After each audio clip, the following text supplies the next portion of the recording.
We head now to the Black Sea and to a sprawling palace complex with its own amphitheater, a tea house, and a helipad. Who owns it? Well, Kremlin critic Alexei Navalny has released a 2-hour video investigation into the complex, saying the palace was built for Russian President Vladimir Putin using taxpayer money. The Kremlin has denied those allegations. The video was posted by Navalny's team 2 days after he was jailed upon returning to Russia. They're calling it the new Versailles. In the 2-hour video, Navalny explains how his anti-corruption foundation had been able to film the property from above for the first time, using a drone. He says there's nothing like it anywhere in the country.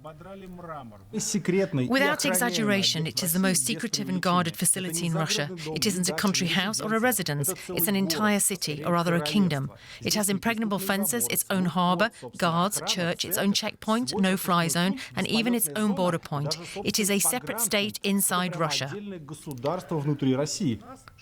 Details of the palace were leaked by construction workers said to be shocked at its opulence. Among its many features, this green mound is reported to house an underground ice hockey rink. This is an amphitheatre. Navalny points out the exit of a tunnel used by Putin to access the beach.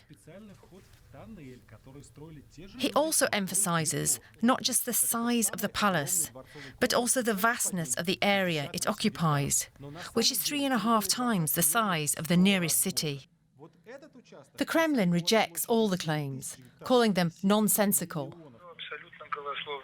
These are groundless allegations. They are nonsense and a compilation of fabrications and nothing else. That's the principal goal of such documents, such pseudo-investigations. It's a scam. We want all the people taking into account the big number of views.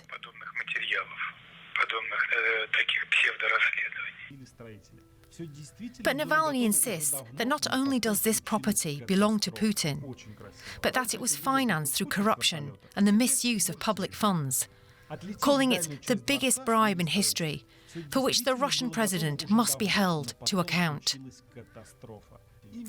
Our correspondent Yuri Resheto is standing by for us in Moscow. Hi, Yuri. What about the timing of this? Why did Alexei Navalny decide to release this film now? Well, Sumi, Navalny explains right at the beginning of the video why he is only coming out with this now. He says he didn't want to be accused of taking a shot at Putin from abroad, where he was safe. The politician clearly wants to go on the offensive. He wants to show that he is not afraid of anything. He already showed that by coming back to Russia, of course, he didn't know for sure he would be arrested, but it did seem likely. He has been accused in the past, Sumi, by the Kremlin of being an instrument of the Western secret services, which he has always denied. By releasing this video while he is in a Russian prison, now he is presenting himself as a Russian politician with no plans of leaving the country, someone who is prepared to go through thick and thin with people here. We saw in the report that the Kremlin says this is an old record. Tell us more about the reactions from authorities. Well, the official reactions are, of course, no surprise. You mentioned the press secretary of Vladimir Putin, Dmitry Peskov, said it's an overplayed record, something that Navalny has been saying over and over again. The head of the Duma, the Russian parliament, Vyacheslav Volodin, insisted Navalny is being used as a tool by the Western secret services and the US State Department. All that Navalny does, he said, is backed by foreign states, and Russia's task would be to prevent such foreign interference. As for people's reactions here, the Navalny investigation is the top video on Russian YouTube. It has gotten nearly 20 million views since it was published last night. And it's a hot topic on social media, of course, as well.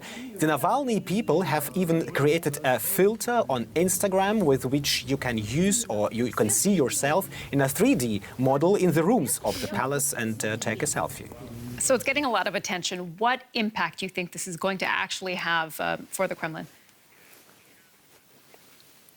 Well, that may sound very strange to Western ears, but the answer is nothing, no impact. Probably a Western politician would resign immediately. In any case, it would be a political earthquake. But not here, Sumi, not in Russia. We have to keep in mind that although it's the most spectacular video by Navalny, or of Navalny so far, it's not the first one.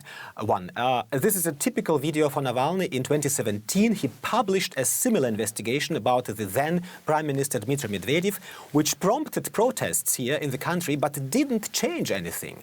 Everyone here already knew that Putin was rich or is rich, and despite social media discussions right now, state-backed media will, of course, not accuse Putin, but rather present Navalny as someone who has betrayed his country and wants to weaken Russia.